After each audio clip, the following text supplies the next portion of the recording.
Olá, gente, tudo bem? Como vai? Bem-vindo ao canal de Morgana Charlotte. Se você não é inscrito, se inscreve, deixe seu like, seu comentário. Hoje eu vim trazer aqui um cartomante para explicar um pouco sobre as cartas, como que funciona.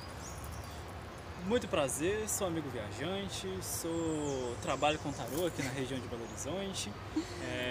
Vou trazer um pouco, vocês entenderem um pouco sobre como é que funciona o meu trabalho ali, como é que eu desmistificar um pouco do que é o tarô. Muitas vezes as pessoas trazem um olhar meio que totalmente algo sobrenatural, mas não, às vezes a gente fala sobre coisas mais daqui mesmo. E a gente vai entender isso um pouquinho melhor nesse processo. Então vamos lá. Prontinho, a mesa está arrumada aqui sobre os acessórios e os tarô. E o rapaz vai explicar um pouco aqui desse maravilhoso trabalho. Vamos lá. Eu geralmente trabalho na rua. Tenho o costume de trabalhar em ambientes públicos onde várias pessoas vão estar ali passando e transitando. Exatamente. Então eu preciso ter algumas coisas que vão fortalecer o meu campo aqui enquanto eu estiver trabalhando. O que são essas ferramentas que eu trago? São as pedras, é uma vela que eu trago, é um incenso que acaba criando também o campo. E tudo isso facilita a minha conexão com os oráculos e me traz uma melhor, como é que eu posso dizer, uma maior conexão ali com quem eu estou fazendo a leitura, com quem eu estou fazendo as questões. Por exemplo, a turmalina negra é uma pedra que vai trabalhar na proteção desse campo. Ela vai proteger ele para com que energias externas não interfiram. Ela é uma pedra que ela tem uma certa porosidade, ou seja, ela permite que eu também não me feche totalmente àquela pessoa, mas que eu me coloque no campo dela sem o externo atrapalhar. E que ela ajuda muito nesse ponto. Ela está aqui por conta disso. Sim.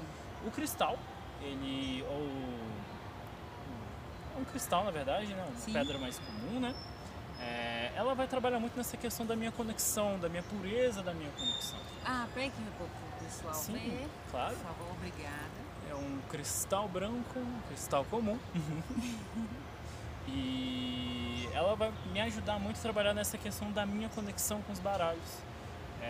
Todas as minhas ferramentas aqui, elas são consagradas, são purificadas energeticamente dizendo, né? Tem os ritos que passam aqui para tudo se encaixar da melhor maneira.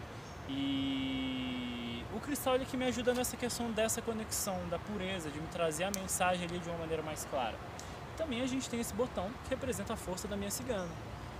A pombagira cigana que trabalha comigo, que está quase sempre presente nas minhas leituras, se não ela é o Miguel, também um cigano que trabalha comigo. E esses três elementos a gente trabalha dessa maneira.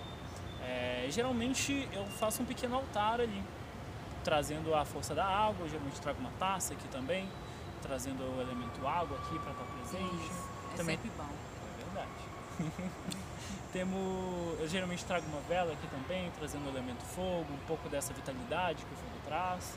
E também um incenso para trazer uma limpeza, uma purificação, para dar um equilíbrio no ambiente. Para fechar também o campo.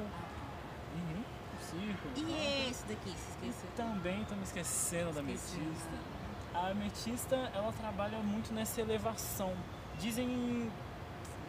Vamos dizer assim, que muita gente fala que a ametista é uma pedra de proteção, mas ela protege mais na questão de elevando o nosso campo, trazendo a gente mais para cima e não nos colocando numa energia baixa, numa energia de menor frequência. E ela protege a gente elevando a gente, colocando a gente em frequências mais altas.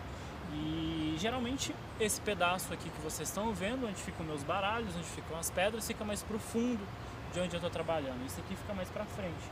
Ou seja, eu quero atrair pessoas de frequência alta e que também tragam energia de prosperidade com eles, que é esse patuá que eu trago aqui. Esse patuá ele traz essa energia de prosperidade, traz essa energia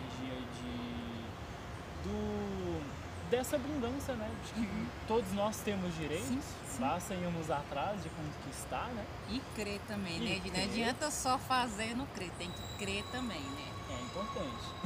Explica um pouco sobre os baralhos. São divididos em 3 partes do baralho aqui, do rapaz. São 3 baralhos diferentes. Eu tenho o tarô de Arthur Waite. Ele é um dos mais clássicos baralhos que existem. inclusive é esse que está aqui na mesa pra gente, tá? Ele, vamos dizer, se eu vou dizer um pouco da origem desse baralho. Os baralhos de tarô comum, eles têm as cartas de que seria um baralho comum, que é o As de Espadas, o 10 de Copas e assim por diante. Eles têm essas cartas, mas eles também trazem os arcanos maiores, que seriam, por exemplo, aqui a carta do Imperador, a carta do Eremita, a carta da Carruagem, que são 22 e eles representam forças maiores. Eles são chamados de arcanos maiores não é à toa, porque eles, vamos dizer assim, o tarô ele é filho da astrologia e eles estão sempre sendo representados por planetas ou por signos ou até mesmo dentro da Trindade, que é dentro do Pai, Filho, Mãe, lei, causa e efeito, causa, lei e efeito, na verdade, né? E todas essas questões estão implicadas dentro do tarô, tanto esses planetas quanto esses símbolos. Por exemplo, o Imperador ele vai falar sobre Marte, tá? Ele vai trazer a força de Marte. A Imperatriz, por exemplo, vai trazer a força de Vênus, que é o feminino, e o masculino aqui está representado no Imperador. E o tarô ele traz muito desses arquétipos aqui. E ele é um baralho muito arquétipo, vamos dizer assim, ele traz essas questões. E óbvio que isso veio muito com o estudo do Arthur White. Ele meio que trouxe um pouco desse lado arquétipo, desse lado mais terapêutico. Na verdade, ele foi um estudioso de Jung, acho que esse é o nome que fala, que traz esse lado mais arquétipo da magia, vamos dizer assim, mais lado terapêutico da magia. E que o tarô eu trabalho muito dentro dessa vertente, de ajudar as pessoas a se entenderem, a resolver conflitos internos, externos também. Exato. E é muito dessa maneira que eu trabalho com o tarô em específico. Mas eu também tenho outros oráculos aqui. Tem o baralho cigano, ou Lenormand, né? Ele foi conhecido pelo mundo através dos ciganos, né? Do povo cigano, que é a energia que mais trouxe do baralho em si, da adivinhação, que eles são muito conhecidos por conta disso. A cultura né? deles são maravilhosas. Definitivamente. E eles trouxeram muito disso num período que eles passaram, agora eu não vou lembrar a cidade exatamente, mas existia ele na verdade ele era um jogo de cartas, quase que um jogo de tabuleiro. Só que os ciganos eles adequaram desse baralho para fazer dele um oráculo, para fazer dele uma maneira de fazer a leitura. Óbvio que as cartas não são os únicos oráculos que Verdade, existem. tem vários tipos. Se você sabe ler, você pode criar um oráculo com o que você quiser. Se você tem esse dom, se você tem essa força... Igual tem outras pessoas também que sabem fazer leitura com um baralho comum. Sim, é também. totalmente possível. Se você sabe fazer com um tarô, você já tá fazer 2 com palitos baralho. para fazer com um baralho comum. E esse outro baralho que achei muito interessante, do seu Zé? É o baralho do seu Zé. Ele trabalha muito na liturgia da Umbanda também, sabe? Ele é um baralho brasileiro. Ele traz muito dessa energia da Umbanda em si, que é dentro da força da esquerda, né? Dentro da força de Exu, Pombogira, da malandragem. Esse baralho ele traz muito esse arquétipo da esquerda da Umbanda. E que eu trabalho questões dele, mas vamos dizer assim, ele vai ser aquele baralho que vai te dar um conselho que nem um Exu. Vai te mostrar na cara o que é, e se for preciso ele vai te dar uns tapas na cara, vai te mostrar como é que funciona. Mas qual parte? De emprego, saúde ou em geral? A gente pode falar sobre qualquer coisa, sobre qualquer um dos baralhos. Ah, então não tem nada Entende? específico que tem que ser X, Y, Z. Não, eu vou, na verdade, sentir mais qualquer energia que a pessoa está precisando. Ah, então Às geralmente vezes- a pessoa X pode ser esse baralho aqui. Uhum. A pessoa Y pode ser o baralho cigano. Sim. Olha aí, tá vendo que bacana? Não é um simples jogo, não é um simples baralho. Então tudo tem que ter uma concentração de energia e de que mais? De energia, de equilíbrio. Energia dentro do equilíbrio, dentro do entendimento ali das questões. Eu digo muito que vamos dizer assim, explicar um pouco como é que funciona a leitura. O que é que faz ela acontecer? Tudo da gente é energia. Isso. o que a gente faz, o nosso respirar, o que a gente fez ontem de manhã cedo. Nosso falar, nossos pensamentos, nosso agir, tudo é uma energia. Isso fica no nosso campo. E que por ficar no nosso campo, existem cartas que vão representar aquela determinada energia. E que o baralho ele se afiniza. Uma carta que tem aquela energia vai se afinizar a uma energia que tem em você. E isso vai fazer com que eu veja qual é a energia que você tem. Qual é a energia que você está passando, qual a situação que você está passando. É daí que vem essa leitura. E aqui funciona muito como uma triangulização. Vocês entenderam? Geralmente essas cartas suas que você tira para os seus, vamos falar clientes, né, atendentes, Sim, são consulentes. Geralmente são quantos? São 9, são 6, são 3 ou é a necessidade da pessoa? Depende da leitura. A mais simples eu vou tirar 9 cartas. Que ela é mais objetiva, é algo mais simples ali, onde não temos tanto tempo. Ela dura uns 15 minutos, mais ou menos, eu vou tirar 9 cartas. Entendi. Eu vou até mostrar pra vocês aqui como é que eu coloco. Vamos lá. Inclusive aproveitar e mostrar as que estão aqui na mesa. Essa daqui eu geralmente deixo para a próxima pessoa que vai jogar comigo. Que aqui vai trazer um pouco do momento que a pessoa tá, da situação que eu vou encarar ali, da situação que eu vou encarar com a pessoa. A gente tem a situação central, que é o ponto central que a pessoa está vivendo, o desafio que ela está vivenciando ali agora. Temos o ponto negativo dessa questão, temos o ponto positivo, um passado daquilo e um resultado /futuro, conclusão dessa temática, conclusão desse ponto. E que eu geralmente coloco essas cartas primeiro na mesa para a gente ter uma ideia do que eu vou lidar, com que tipo de pessoa que eu vou lidar ali, com quem que eu vou... Como é que eu vou gerenciar aquele trabalho. E qual assunto também que vai poder falar. Exatamente. Que as cartas vão dar a direção. Não é qualquer assunto, não é chegar lá, não. Tudo tem direcionamento referente às cartas no que precisa ser falado, ser Exatamente. dito. A leitura que ela funciona como um mapa, sabe? É um mapa até o nosso objetivo. E dentro disso eu vou mostrar vou mostrar um caminho de como chegar até esse objetivo. E é basicamente assim que eu lido com as minhas leituras. E há quanto tempo você está com esse trabalho? Esse trabalho, eu trabalho com isso em torno de 3 anos. Em torno de 3 anos que eu trabalho com a cartomancia. Estudo E tem o um estudo pouco no mais de começo 3 foi anos. muito fácil para aprender, para identificar, ou você foi fazendo sozinho do seu jeito, ou você seguia alguns vídeos referente aos estudos? Olha, a minha maneira de estudar, como é que eu fiz para isso acontecer, foi dentro do meu... Eu sempre gosto de começar com essa história, de onde veio o meu despertar espiritual. Eu, por uma época, não acreditava em nada dessas questões, eu era muito cético, não tinha muito conhecimento dentro disso, e até que, em um certo momento, no aniversário meu de 19 anos, tava em casa com alguns amigos, todo mundo bebendo, enchendo a cara, curtindo. É bom, né? Faz parte da vida.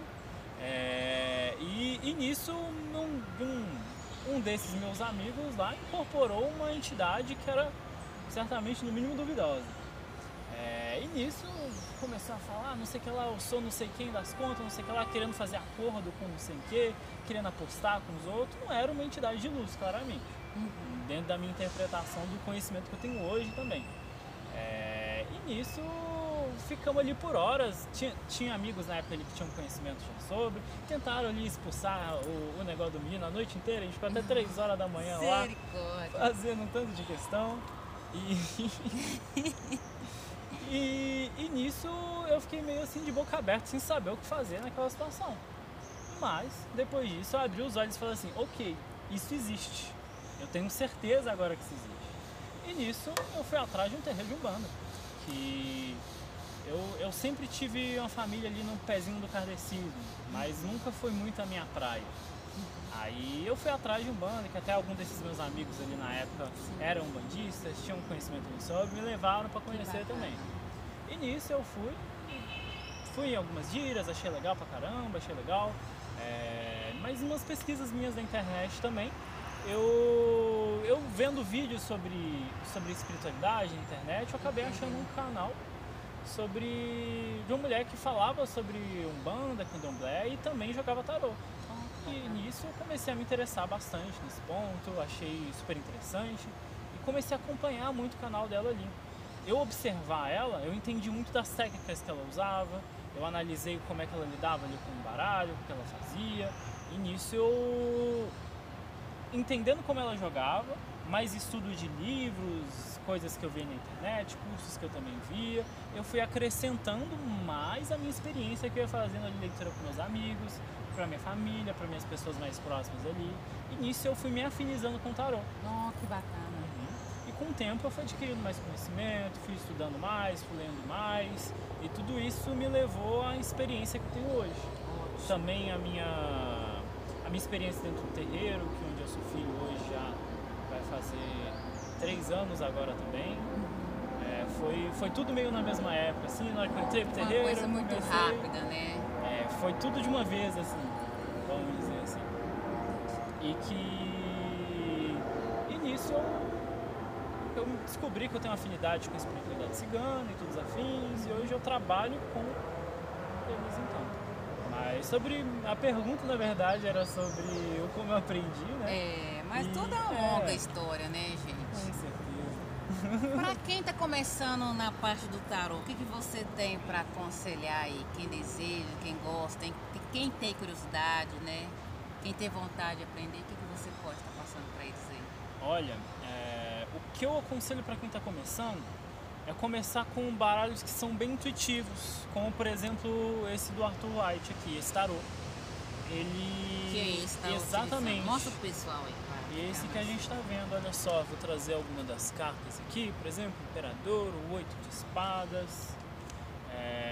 Os arcanos maiores e menores, eles têm simbologias. Isso facilita a gente a interpretação.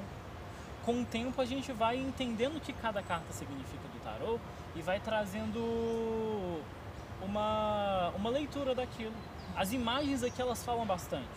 Por exemplo, a carta da carruagem. Ela é um carro, uma pessoa que está numa carruagem ali, ela tem um objetivo de chegar em determinado ponto. E é basicamente sobre isso que essa carta fala, sobre uma trajetória, um caminho a se seguir, um objetivo que você tende a alcançar desde que você caminhe em direção àquilo. É basicamente o detalhe desse ponto é meditar sobre esses desenhos, meditar sobre as simbologias dessas cartas e ver o que aquilo simboliza para você primeiro, antes de buscar um livretinho ali e entender o que é. Uma coisa muito importante também, gente, quando a gente for fazer um procedimento de leitura, tem que ser um lugar calmo, de preferência, tranquilo, meditar, não pode ser em qualquer lugar, vou fazer no chão ali, não, calma aí. Às vezes você pode fazer no chão, mas você tem que limpar aquele local, tem que purificar, tem que colocar um pano ou alguma coisa para poder fazer. Não é fazer em qualquer lugar, qualquer hora, tipo assim, eu tô com dor de cabeça, não dormi bem, não tive uma noite boa, fazer não.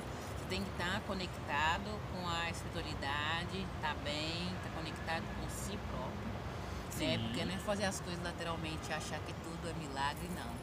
Não, definitivamente. É muito estudo, é muito empenho ali. Principalmente esse pano que eu trago aqui, toda vez que eu abro ele aqui e coloco as cartas, é um campo que é sagrado. Colocar as coisas aqui, quando está acontecendo, já tá nesse ponto do ser o sagrado, do trabalhar com o sagrado aqui. Sempre tem que estar preparando o local antes, né? Definitivamente. Vamos falar agora um pouco das metodologias que eu uso aqui. Vamos lá. Eu falei um pouco para vocês aqui sobre essa primeira mandala que eu uso, que é sobre entender um pouco dessas questões da pessoa que vai vir, afins, mas eu também, para minha leitura, né, eu uso a metodologia de 9 cartas. Que ela é jogada dessa maneira assim. Você não embaralha ela, não? Você vai tirando desse jeito que você tirou aqui pra gente? Não, eu embaralho tudo bonitinho, depois eu vou mostrar pra vocês. Aqui eu tô mostrando a mandala em si. E eu faço a seguinte metodologia de leitura. Eu vou interpretar as cartas verticalmente primeiro, né? Aqui a gente tem a Rainha de Paus, o Imperador, o 5 de Ouros, entender o processo aqui que essa leitura traz aqui. Um exemplo aqui dessa questão, aqui não tá interligado a ninguém, a nenhuma questão, mas eu vejo uma paixão que está faltando algo a ser feito ali. Está faltando uma certa postura dentro daquela questão, um querer que falta uma postura para aquilo ali não se perca, para aquilo ali se torne algo próximo. Cada carta tem sua simbologia aqui dentro disso e é meio que como se fosse uma interpretação de texto ali mesmo. A gente vai entender o que essa carta significa, mas entender junto com o contexto essas duas. Óbvio que tem um estudo, mas também tem uma intuição de entender qual é a energia de cada questão ali. Claro que isso foi um exemplo, mas aí eu vou fazer essa leitura primeiro na vertical, nas 3 fileiras, e depois eu vou trazer a horizontal. Vou trazer o ler da esquerda para a direita e assim por diante, como se fosse o texto ali, né? Nossa, bacana. E também trago a leitura nas diagonais, né? Que a gente vai entender a interpretação aqui nesses pontos. E essa é a leitura da mandala de 9 cartas que eu uso, tá? Geralmente essa consulta demora o quê? Uns 20 a 30 minutos? Depende da energia, da temática, que a pessoa necessita. Eu geralmente faço por questão o jogo. Essa minha mais simples, de 9 cartas aqui, seria uma questão. Ela dura de uns 15 minutos a 30 minutos. Óbvio que é como a gente falou, depende da questão da pessoa, do que ela está passando, daquela temática. Às vezes é um jogo que vai demorar até menos que isso, já chega a acontecer. Vai ser um jogo que vai ser assim, é isso aqui, ó. Mexer só nisso. Geralmente, gente, quando é nesse campo assim mais objetivo, é porque tá mais claro a situação da pessoa. Sim. Tá mais fácil de ser explicativo. Definitivamente. E qual que é o outro modo que você trabalha com as cartas? Esse é o de 9. Isso. A única diferença da metodologia da mandala de 9 cartas para de 12 é mais uma fileira. Aí a gente traz da de 12? mais uma fileira. E assim por diante. Assim, a gente vai para de 15 também, vai para... Geralmente eu vou até só de 15. E claro que cada número de cartas aqui, ela também traz uma... Como é que eu posso dizer? O número de cartas, tem uma força ali. Por exemplo... representa uma força no baralho sobre a energia da pessoa. Sobre o que a gente vai trabalhar. Essa de 9 cartas, a gente vai trabalhar a energia do eremita, entender o que está dentro, o que está ali. A de 12, a gente vai trabalhar a energia do enforcado, que é sobre um outro ponto de vista, um outro ângulo, entender o de fora, analisar aquilo de fora de uma outra maneira. A de 15 cartas, a gente vai trabalhar a energia do diabo, que é o que te trava, entender e te colocar ali na linha, te colocar no ponto ali que vai ser a saída daquela questão que você está travado. Entende? Óbvio que isso também tem simbologias. Óbvio que isso também tem... O número aqui não é à toa. Tudo tem um significativo. Sim. Referente de 9 a 12, as numerações. Óbvio que isso você vai acrescentando com sua experiência, com o tempo. Com certeza. Que isso tudo é algo que faz parte desse processo aí. E é basicamente essas as metodologias que eu uso das minhas leituras no dia a dia. E óbvio que também a gente pode trazer uma de 3 cartas, que é a mais comum, vamos dizer assim, né? Que a gente pode olhar passado, presente e futuro. A gente pode olhar uma questão específica. Essa lição mais objetiva, né? Essas 3 cartas, né? Exatamente. E aquela de 9 a 12 é mais detalhada. Ela é mais completa, mais complexa. E essa daqui ela é mais simples. Mais objetiva. Ela é mais objetiva. Tem essas diversas maneiras de fazer isso. E é basicamente essa maneira com que eu lido com o meu trabalho, faço ali dentro dessas metodologias. E é basicamente isso. Ótimo. Ô, gente, espero que tenha gostado. Nosso tema foi diferente hoje, é tarô. O pessoal sempre sabe que eu estou trazendo algo diferente pro canal. E espero que tenha gostado. Deixe seu like, seu comentário. E até em breve, gente. Tchau. Tchauzinho. Obrigado. Muito de nada.